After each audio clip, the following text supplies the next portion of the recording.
What is God's success plan for your life? As we're coming upon the Valentine weekend, I just want to share a few words with you so that we can get our priorities in order.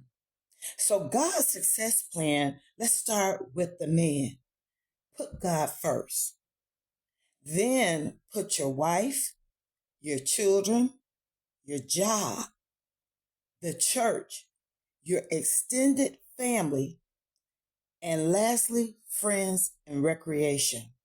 I know for so many of you men, you do not have it in that order, and this is why your life is dysfunctional. And to you women, what are our priorities?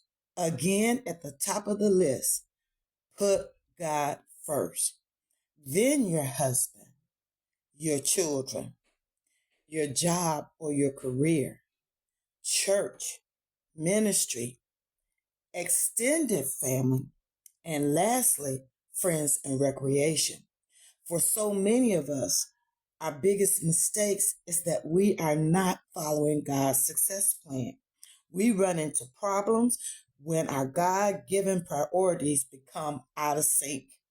For example, the husband puts his wife's work, or he put his life's work before God, or he may even put his wife and his children before God.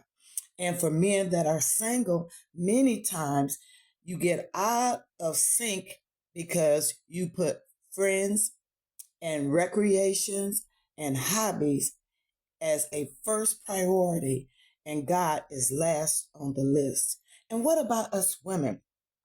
We should always put God first, not your husband, not your children, and certainly not your job. When you put God before everything and everyone, when we say that he is Lord of Lords and King of Kings, we are making him the head and not the tail. We are making God our utmost priority in our life.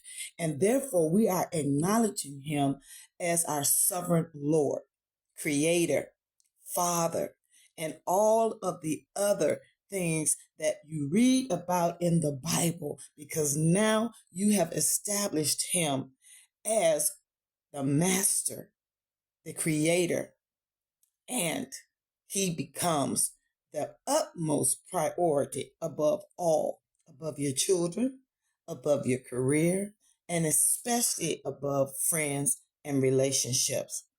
I want to just leave out with telling you that there are so many wonderful benefits when we follow God's success plan. But for many of us, we mess up because we don't have things in the right order. Of course, I know many leaders may disagree with me that are church leaders, but your church doesn't come before God. I tell this to so many pastors when I'm doing leadership training, that you put God first, but you don't neglect your wife and your children and your family for ministry, because you have made a commitment and you have made a vow. You are committed to be the provider.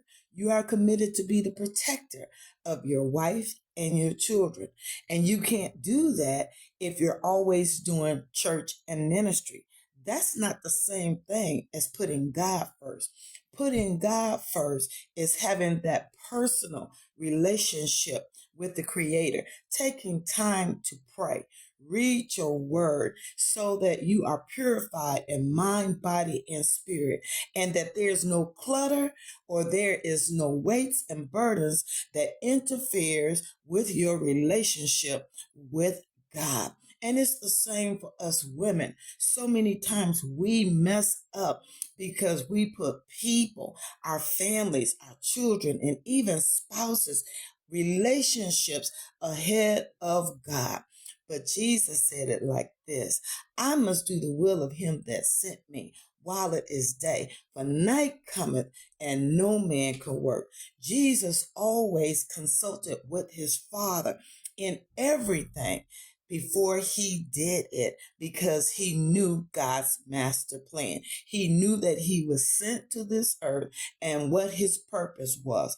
And for many of us, this is where we're lacking.